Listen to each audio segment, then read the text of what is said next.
Today is the 20th anniversary since I first arrived in Korea. My flight was from Halifax to Detroit to Tokyo to Busan. I had a job at an English academy. There were two staff there to pick me up. They said we'd have to wait about 15 minutes for another teacher who's coming. But after 10 minutes, they said, all right, let's get out of here. I said, oh, what about the other teacher?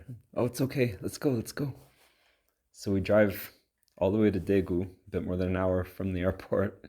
They get a phone call.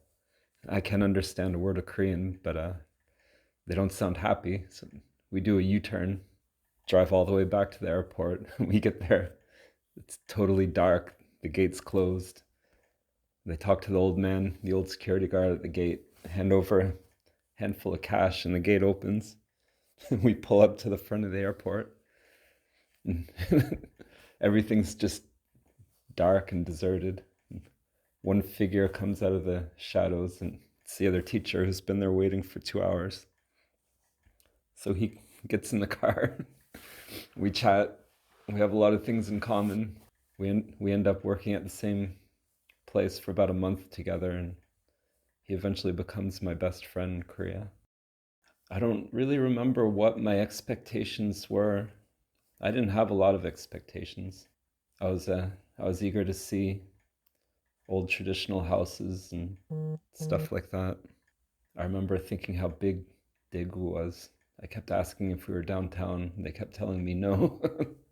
My first weekend, I sat in my apartment and stared at a map for about 15 minutes till I figured I could walk downtown and back and not get lost. So I headed out to downtown. The first thing that caught my eye was a bird shop. So I go in, there's a great big parrot there by the door. So I look at him and I say hello. He cocks his head and looks at me. Annyeong!